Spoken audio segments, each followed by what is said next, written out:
का परिचय दे दूं। आप प्रोफेसर हैं और प्रोफेसरों को और आईएएस अफसरों को तैयार करते हैं, और इस्लाम के बारे में तुफैल चतुर्वेदी जी और नीरज अत्री जी, तो ये व्यक्ति हैं जो बोलेंगे वो बिल्कुल प्रमाणिक होगा। जो तुफैल चतुर्वेदी जी बोलेंगे और जो नीरज जी बोलेंगे वो बिल्कुल प्रमाणिक होगा। इन दोनों की बात सुनने से पहले मुझे ये अहंकार था कि मैं भारत में इस्लाम के बारे में सबसे ज्यादा जानता हूं, लेकिन जब तुफैल जी की और नीरज जी की मैंने बात सुनी तो मुझे पता चला कि हीरे जो है अलग समुद्र में लाखों करोड़ों हीरे हैं, कोई भी ये अहंकार न रखे कि मैं सबसे बड़ा हूं।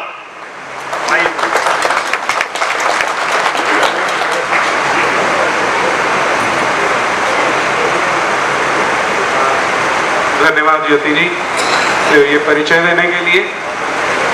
मंच पर आसीन सब संतगण और मेरे समक्ष बैठे सभी मेरे बंधु, मुझे 20 मिनट का समय है जिसमें मैंने आपसे कुछ बात करनी है। जनरली क्या होता है कि जब ये कहा जाता है कि इस्लाम पे बात करते हैं या इस्लाम के बारे में विरोध करते हैं तो लोग ये बोलते हैं कि क्या आप मुसलमानों का विरोध करते हैं, क्योंकि जब ऐसा होता है तो फिर उनके पास बड़ा आसान होता है कि सेक्शन 153 और 295A का मुकदमा दायर कर देंगे कि ये तो जी समुदायों में आपस में लड़ाई करवाते हैं। तो उसमें हमारा जो उद्देश्य रहता है पहले मैं वो स्पष्ट कर देता हूँ। अभी हाल ही में हमारे जो प्रधानमंत्री जी हैं उन्होंने कहा था लाल किले से कि उन्होंने 5 प्रण बोले थे या 5 प्राण बोले थे, उन्हीं की बात करता हूँ। उन्होंने कहा था कि हमारे देश में जो गुलामी की मानसिकता है और जो गुलामी की निशानियां उन्हें हमें मिटाना है। अब इसमें कई लोग गलती क्या कर जाते हैं कि गुलामी की जब बात आती है तो बोलते हैं कि अंग्रेजों से जो गुलामी थी हमने उसे मिटाना है, लेकिन तब कुछ लोग ये भूल जाते हैं कि उससे पहले की जो गुलामी चली आ रही है, जो लगभग पिछले 1200-1300 वर्षों में हमारे यहाँ पर कुछ लोगों को गुलाम बनाया गया, उन्हें हमने उस गुलामी से बाहर निकालना है। तो यदि आप जब यहाँ सड़क से बाहर निकलेंगे तो जब आप किसी को जालीदार टोपी पहने देखेंगे या बुर्के में देखेंगे, वो गुलामी की सबसे बड़ी निशानियां हैं जिन्हें हमने दूर करने का प्रयास करा।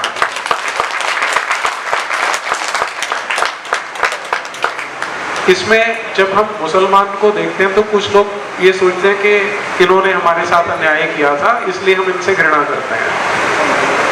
तो मेरा केवल एक ही उनसे निवेदन रहता है कि इन्हें आप एक विक्टिम की तरह देखना शुरू करें कि जो इस्लाम है वो बाकी सारे मजहबों से, सारे गैर मुसलमानों को शत्रु की भांति देखता है। ये उनकी कुरान में लिखा हुआ है, स्पष्ट है बिल्कुल, और उनका डिक्लेयर्ड ऑब्जेक्टिव है। वो पूरी घोषणा करके बताते हैं कि हमने सारे संसार को इस्लाम बनाना है, इस्लामाइज करना है।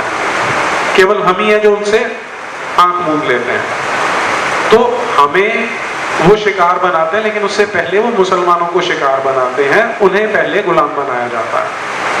नहीं तो आप कल्पना करके देखें, वो एक फिल्म आई थी बड़ी फेमस आमिर खान की जिसमें वो कहता है कि बच्चा तो बच्चा होता है, इंसान का बच्चा है, उस हिंदू मुसलमान कौन बनाता है, उस पर ठप्पा कहाँ है? तो ठप्पा मुसलमान पे उसके जन्म के 7 दिन बाद लगाया जाता है।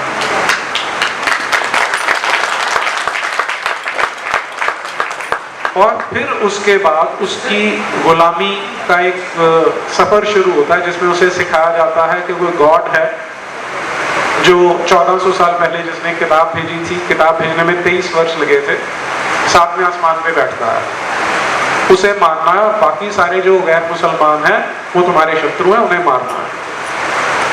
अब आप कल्पना करके देखें कि जिस बच्चे को जन्म से लेके बड़ा होने तक ये सिखाया जाएगा कि जो तुम्हारा गॉड है, जिसे वो अल्लाह बोलते हैं, वो तुम्हारे बाकी के जो 80% लोग हैं इस देश में उनसे घृणा करता है, उनसे नफरत करता है, तुम उन्हें मार सकते हो।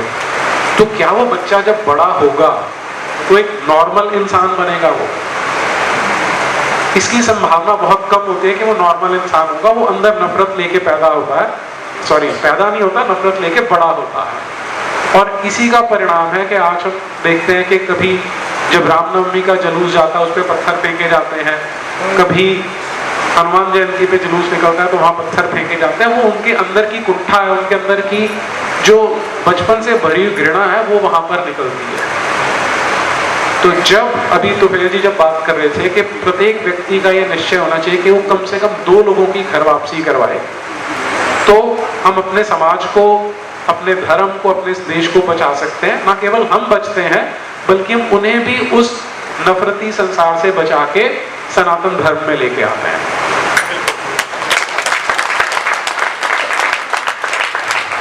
कई बार बोलते हैं कि तुम एक मजहब को नफरती कैसे कह सकते हो, इस्लाम को नफरती कैसे कह सकते हो। उसका सबसे सीधा सा उदाहरण आपको यहाँ अभी थोड़ी देर पहले देखने को मिला होगा कि यहाँ पर जब उद्घोष किया जाता है तो क्या कहा जाता है, विश्व का कल्याण हो। यहाँ पर ये नहीं कहा जाता कि सिर्फ हिंदुओं का कल्याण हो या सिर्फ ब्राह्मणों का कल्याण हो, प्राणियों में सद्भावना हो, कि मानव समाज से बढ़कर सारे प्राणी भी हमारे अपने हैं। जब हम सनातन धर्म की बात करते हैं, विश्व का कल्याण। लेकिन आप किसी मस्जिद के बाहर जाके सुनेंगे तो आपको दिन में 5 बार क्या सुनाई देता है। वैसे तो मस्जिद के बाहर जाने की आवश्यकता नहीं है, वो आपके घर में भी आवाज दिन में 5 बार आ जाती है। वो आवाज क्या होती है, ला इलाहा इल्लल्लाह मुहम्मद रसूलुल्लाह, कि अल्लाह को छोड़ के कोई और आराध्य नहीं है, किसी और की इबादत नहीं हो सकती। वो 5 बार हमारे देवी देवताओं को गाली देते हैं कि वो अल्लाह जितने महान नहीं, अल्लाह उनसे महान है। तो यहाँ इस छोटे से अंतर से आपको समझ में आ जाएगा कि वहां पर उन्हें घृणा सिखाई जाती है और हमें उनको उस घृणा के संसार से निकाल के सनातन धर्म की उस संस्कृति में लेके आना है जहां पर हम सभी प्राणियों से सद्भावना की बात करते हैं। इससे पवित्र काम आज की डेट में और आपको पूरे संसार में नहीं मिलेगा, क्योंकि सारा संसार त्रस्त है। अब होता क्या है, अभी महीने भर पुरानी बात है जब कहा जा रहा था कि मोनू मानेसर ने वहां पर दंगा करवा दिया। अब फ्रांस में भी दंगे हो रहे हैं, वहां मोनू मानेसर है क्या? बेल्जियम में दंगे हो रहे हैं, अमेरिका में हो रहे हैं, सारे विश्व में हो रहे हैं। क्या सब जगह पे मोनू मानेसर जा रहा है? सब में कॉमन फैक्टर देखेंगे तो आपको क्या दिखाई देगा, एक किताब जो नफरत करना सिखाती है, एक मजहब जो नफरत करना सिखाता है। उसमें वो स्पष्ट रूप से बताते हैं कि जितने, अब आप कल्पना करके देखें कि बच्चे को क्या पढ़ाया जाता है कि जो काफिर हैं, काफिर कौन है? मुशरिक। मुशरिक कौन होते हैं? जो मूर्ति पूजा करते हैं या अल्लाह को छोड़ के किसी और की आराधना करते हैं। वो सब मखलूक से बदतर है, यानी जितनी चीजें भी बनाई गई हैं, जिनका सृजन किया गया, उनमें सबसे नीच है। क्या इस तरह की विचारधारा का किसी सभ्य समाज में स्थान होना चाहिए? बिल्कुल ठीक है जी, नहीं होना चाहिए, लेकिन दुर्भाग्य से है। अब जब तुफेल जी अभी बता रहे थे कि अफगानिस्तान कट गया फिर पाकिस्तान कट गया, ये तो अभी लिविंग मेमोरी में है कि पाकिस्तान बना और उसके बाद क्या किया गया हमारे देश में, क्या किया हमने, हमें ये जो गुलामी मानसिकता से ग्रसित थे, जो अरबी उपनिवेशवाद है, जो इस्लाम का चोला उड़ के आता है, उसमें जो लोग फंसे हुए थे, उनके लिए क्या करना चाहिए था कि तुमने अब हमारी मातृभूमि के टुकड़े काट लिए, या तो वहां चले जाओ, और अगर यहाँ हो तो इस गुलाम मानसिकता को छोड़ो और सनातन धर्म में वापस आओ। हमने वो नहीं किया, बल्कि उल्टा काम किया हमने। हमारा संविधान क्या बोलता है कि माइनॉरिटीज को राइट्स दे रहे हैं। आप सेक्शन 25 से 30 अगर कॉन्स्टिट्यूशन का पढ़ के देखेंगे तो वहां पे माइनॉरिटीज को विशेषाधिकार दिए गए हैं। अब ये शब्द सुनने में तो अच्छा लग सकता है कि माइनॉरिटी हैं, बेचारे थोड़े से हैं तो उनको आश्वासन मिलना चाहिए, उनको संरक्षण मिलना चाहिए। आप मुझे एक बात बताइए, आप में से मान लीजिए किसी के शरीर में कोई कष्ट उठता है, डॉक्टर के पास जाते हैं और वो बताता है कि इस अंग विशेष में आपको कैंसर होना शुरू हो गया। अब पूरे शरीर को देखेंगे तो जितनी कोशिकाएं हैं उनकी तुलना में कैंसर की कोशिकाएं अभी एक हिस्से में और थोड़ी सी हैं। तो आप क्या बोलेंगे, नहीं ये तो माइनॉरिटी में, हम इनका संरक्षण करने वाले हैं क्या? लेकिन किया हमने यही है कि जो हमसे घृणा करते हैं, जिन्हें सिस्टमैटिकली घृणा सिखाई जाती है इस्लाम में और क्रिश्चियनिटी में, आप इन दोनों को पढ़ के देखेंगे तो आपको आश्चर्य होगा, जैसा मुझे हुआ था। हमें बचपन से क्या घुट्टी पिलाई जाती है, सर्वधर्म समभाव, ये बड़ा पाव बहुत खिलाया हमें कहा जाता है ऑल रिलीजन्स आर सेम, जैसा गीता में लिखा है वैसे ही कुरान में लिखा है, वैसे ही बाइबल में लिखा है। पर यदि आप पढ़ के देखेंगे तो कुरान क्या बोलती है कि जितने गैर मुसलमान हैं वो अगर आप उनको मारते हो तो वो आपका फर्ज है, आप उनसे जिहाद करते हो, उनसे किताल करते हो, तो आपका फर्ज है, वो करना है। बाइबल क्या बताती है कि जो नॉन बिलीवर्स हैं, जो इनफिडल्स हैं, केवल शब्दों का अंतर है, उधर मोमिन को काफिर से लड़वाना है, इधर क्रिश्चियन को अनबिलीवर से लड़ाना है। और करना क्या है, उनको मार दो, उनकी प्रॉपर्टी पे कब्जा कर लो, उनकी बेटियों पे, उनकी बहुओं पे कब्जा कर सकते हो। ये सिस्टमैटिकली सिखाया जा रहा है। अब 1947 में हमें ये बताया जाता है कि एक कॉन्स्टिट्यूएंट असेंबली बनी जहां पर डिबेट्स किए गए कि कौन संविधान कैसा बनेगा। बहुत बुद्धिमान लोग थे जिन्होंने उसे बनाया, लेकिन क्या वो बुद्धिमान लोगों ने ये नहीं देखा कि ये जो दो किताबें हैं जो नफरत सिखाती हैं, इसका परिणाम क्या होगा। केवल इतना ही नहीं देखा बल्कि उनको संरक्षण दिया माइनॉरिटीज के नाम पे। ये जो 1947 में हमने एक गलत कदम उठाया था, उसे सुधारने की आवश्यकता है। अब सुधार कैसे होगा उस पर डिबेट हो सकती है, क्योंकि संविधान में परिवर्तन करना पड़ेगा, लेकिन वो कब होगा, जब आवाज उठेगी कि हमें इस तरह की विचारधारा सभ्य समाज में नहीं चाहिए जो नफरत करना सिखाती है। हम उसके शिकार बनते हैं और उससे पहले क्रिश्चियन और मुसलमान जो वो पहले उस नफरत का शिकार बनता है। तो हम लोगों का दायित्व क्या बनता है, उन्हें उसमें से बचा के बाहर निकालना। और आपको जान के आश्चर्य क्या होगा कि आज से कुछ वर्ष पहले तक तो इसे इस्लाम भी नहीं कहा जाता था, इसे मोहम्मदवाद कहते थे। संसार भर में मोहम्मडनिज्म कहा जाता था। क्यों कहा जाता था कि एक व्यक्ति था आज से 1400 साल पहले, मोहम्मद नाम था उसका, जिसने इस्लाम शुरू किया। कुरान में ये कहा जाता है कि ये आदर्श व्यक्ति है, इसका अनुसरण करना है। अब उस आदर्श व्यक्ति ने किया क्या अपने जीवन भर में, हमारे पास समय कम है क्योंकि विषय बहुत बड़ा है, इसलिए मैं बिल्कुल ब्रीफ में बताने का प्रयास करता हूँ। ये व्यक्ति एक निर्धन परिवार में जन्म हुआ इसका, और जब 24-25 वर्ष का हुआ तो एक वृद्ध महिला थी लगभग 40 वर्ष की, उससे इसने विवाह कर लिया। अब वो वृद्ध थी इसलिए इसे कुछ काम करने की आवश्यकता नहीं थी, और अपने गॉड अल्लाह नाम का उसके मैसेजेस मेरे थ्रू आएंगे, और क्योंकि पैगाम आ रहे हैं तो ये पैगंबर है। लोगों ने इग्नोर किया, तो ये 12-13 साल तक मक्का में और उसके आसपास यही अपने बातें बोलता रहा। लेकिन लोग स्मार्ट थे। अब ये ठीक वैसे ही जैसे मान लीजिए मैं यहाँ पर आके आप सब लोगों के बीच में बोलूं कि महादेव के या विष्णु के जितने मैसेजेस हैं आज के बाद वो मेरे थ्रू आएंगे और आपको उसे मानना पड़ेगा। तो आपका एक स्वाभाविक सा प्रतिक्रिया क्या होगी कि या तो ये मूर्ख है या हमें मूर्ख समझ रहा है। ठीक वैसा ही मोहम्मद के साथ भी मक्का में हुआ, वहां भी ऐसे ही लोग थे, बुद्धिमान थे वो भी। उन्होंने कहा ये या तो स्वयं मूर्ख है या हमें मूर्ख समझता है। तो 12-13 वर्ष वो कोशिश करता रहा, लेकिन उसको कोई दाल नहीं गली, उसको फॉलोअर्स नहीं मिले। फिर वो मदीना में शिफ्ट हो जाता है, वहां से लगभग 400 किलोमीटर दूर एक और शहर था, वहां पर कुछ लोग इसके झांसे में आते हैं, तो इसकी टीम बड़ी हो जाती है। तो अब इसका जो गॉड है, ये अल्लाह नाम का जो गॉड है, वो मैसेज देता है कि तुम काफिरों के जो कारवां हैं उनको लूट सकते हो। तो लूटना शुरू कर देते हैं, और जब लूट के लाओगे तो वो जो माल है उसको तुम आपस में बांट सकते हो। और बांटना कैसे है, उसमें 20% जो शेयर है वो अल्लाह का होगा। अब अल्लाह तो वहां पे है नहीं, तो किसका होगा, वो मोहम्मद का होगा। जब मोहम्मद नहीं रहेगा तो किसका होगा, जो आलिम है उस समय, जो खलीफा है उसका होगा। और बाकी 80% आपस में बांट सकते हो। अब आम भाषा में आप मुझे बताइए कि अगर आपके शहर में एक गैंग है जिसमें 100-200 लोग हैं, वो किसी मोहल्ले में जाके वहां लूट खसोट मचाते हैं, महिलाओं के साथ यौनाचार दुराचार करते हैं और महिलाओं को भी आपस में बांटते हैं, ये भी वहां पर बांटने की परंपरा बताई गई है।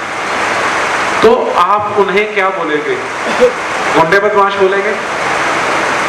या भले व्यक्ति बोलेंगे। तो इस तरह से ये शुरू हुआ आज से 1400 वर्ष पहले कि काफिर जो कारवां थे उनको लूटो, उनका सब सामान आपस में बांट लो, महिलाएं आपस में बांट लो, और फिर उन महिलाओं को और उन बच्चों किसी कबीले पे जाके हमला किया, वहां पर जो महिलाएं हैं वो आपस में बांट ली, जो सबसे सुंदर है वो मोहम्मद ने अपने लिए रख ली। एक एग्जांपल देता हूँ, उसका नाम रिहाना था, बहुत सुंदर थी। तो उसे बोला कि तू इस्लाम कबूल कर ले, यहूदी थी वो। तो वो स्वाभिमान वाली महिला थी, बोली नहीं मैं इस्लाम नहीं कबूल करूंगी। तो मोहम्मद ने रखा उसे भी अपने हरम में। ऐसी महिलाओं को लौंडी कहा जाता है, और ये कुरान के शब्द है जो मैं आपको बता रहा हूँ कि तुम्हारी लौंडियां हैं। तो वही अब क्योंकि मोहम्मद को आदर्श व्यक्ति बताया जा रहा है, उसका अनुसरण करना है, इसलिए जो आपको टेररिस्ट ग्रुप्स दिखाई देते हैं संसार भर में, वो ISIS है, बोको हराम है, लश्कर तैयबा है, अल कायदा है, नाम इनके अलग अलग हो सकते हैं, लेकिन सोच वही मोहम्मद वाली है कि लूटना है गैर मुसलमानों को, काफिरों को लूटना है, उनकी महिलाओं के साथ अनाचार करना है, उनका सामान लेके आपस में बांट लेना है और इनको इस्लाम में कन्वर्ट करना है। ये उस व्यक्ति को आदर्श मान के चलते हैं, इसलिए इस तरह का व्यवहार आपको संसार भर में देखने को मिलता है। और बिल्कुल ब्रीफ में बोले तो ये मोहम्मदवाद है और ये इस्लाम है। इसमें कहीं भी आपको अध्यात्म जैसी कोई चीज नहीं मिलेगी, लेकिन हमें बताया ये जाता है कि सारे मजहब एक ही बात बताते हैं, एक ही जैसा संदेश देते हैं। तो हो सकता है मजहब देते हो लेकिन सनातन धर्म नहीं देता, धर्म इनसे बिल्कुल अलग है, इसलिए कभी भी इस्लाम को या क्रिश्चियनिटी को धर्म ना तो बोले ना उसे स्वीकार करें। अब प्रश्न ये उठता है कि जब हम सब सनातनी यहाँ पे बैठे हैं और आप तो संतगण हैं, कि इसका प्रतिकार कैसे करेंगे और कैसे हम ये जो हम सोचते हैं कि हमने अपने देश को, अपने समाज को, अपने धर्म को बचाना है, वो कैसे कर सकते हैं। तो वो लोग जब ये युद्ध कर रहे हैं तो बहुत स्तरों पे करते हैं, बहुत सारे स्तर हैं। एक स्तर पे लोग हैं जो सड़क पे पत्थरबाजी करते हैं, एक वो लोग हैं जो हमारी बच्चियों को बहला के ले जाते हैं, जैसे आप लव जिहाद के नाम से जानते हैं। कुछ हुए जो पुरुषों को कन्वर्ट करने का काम करते हैं। तो वो अलग अलग स्तर पे काम करते हैं। हमें भी अपनी शक्ति पहचान कर उसी हिसाब से काम करने की आवश्यकता पड़ेगी। बस हमें जो, अगर आप केवल इसको वैचारिक स्तर पे बात करते हैं तो आप ये दो किताबें अगर पढ़ सकते हैं तो बड़ी अच्छी बात है। कुरान और बाइबल को पढ़ लेंगे तो आपको स्पष्ट हो जाएगा कि ये धर्म नहीं है। ये अगर हम धर्म की कसौटी पर इनको परखने का प्रयास करेंगे तो लगभग आपको अधर्म जैसे दिखाई देंगे, और इन्हीं से हमने अपने समाज को बचाना है। अब कहने को ये कार्य बड़ा सरल लगता है, लेकिन इसमें बहुत संघर्ष होता है, क्योंकि वहां पर वो एक गिरोह की तरह काम करते हैं, और जब गिरोह की तरह काम करते हैं तो उनके पास हर लेवल पे स्ट्रेटेजी बनी हुई है, वो ऑर्गेनाइज्ड है। उनके पास आपस में नेटवर्किंग होती है कि एक किसी को समस्या आती है, सड़क पे 200 इकट्ठे हो जाते हैं। हमने ये नेटवर्किंग कभी की नहीं है, क्योंकि सनातन धर्म का जो ढांचा है वो व्यक्ति पर आधारित है, वो संस्था पर आधारित नहीं है। हम सोचते हैं कि हमें मोक्ष प्राप्त करना है तो हम द्वैत और अद्वैत की चर्चा कर लेते हैं, ब्रह्म कैसा है इसकी बात कर लेते हैं। इसलिए हमारे यहाँ पर कोई संस्थागत ढांचा नहीं बना हुआ। लेकिन अभी जैसे तुफैल जी ने 3 बातें बोली के करने वाली हैं, मैं एक निवेदन आपसे और करूंगा कि अपने आप को संस्थागत ढांचा बनाने का प्रयास करें, अपनी नेटवर्किंग करनी शुरू करें। अगर आप यहाँ पर 400 लोग बैठे हैं तो मैं आपको गारंटी से बोल सकता हूँ, यहाँ 400 अगर मस्जिदों के मौलवी बैठे होते तो एक एक के व्हाट्सएप ग्रुप में उसके आसपास के जितने लड़के हैं वो सारे उनके पास एक बटन पे ऑर्गेनाइज हो सकते हैं। आपको भी वो करने की आवश्यकता पड़ने वाली है। दो बातें मैं आपसे निवेदन कर रहा हूँ। एक, अपने आप को वैचारिक रूप से सशक्त बनाइए, पहचानिए इस्लाम क्या है, ईसाईयत क्या है। एक बार आप इन दोनों को पहचान जाएंगे तो आप इन्हें, जिन्हें हम बोलते हैं कि हमारे ही भाई हैं, जिनको आज से 500 साल पहले तलवार के जोर पे या जिजिया के जोर पे कन्वर्ट कर लिया गया, उनका खतना कर दिया गया, उन्हें वापस लेके आना है तो एक तो वैचारिक प्रक्रिया हो सकती है कि उनको विचारों से प्रभावित करके लाया जा सकता है। दूसरा है कि जब सड़क पे आपको संघर्ष करना पड़ेगा तो अपने आप को ऑर्गेनाइज करना सीखें, संस्थागत बनाना सीखें, नेटवर्किंग करना सीखें, ताकि इन लोगों को यदि आवश्यकता पड़े तो आत्मरक्षा के लिए सही प्रतिकार अवश्य कर सकें।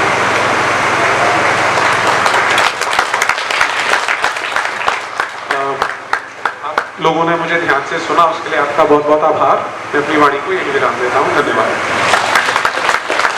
सनातन धर्म की, सनातन धर्म की।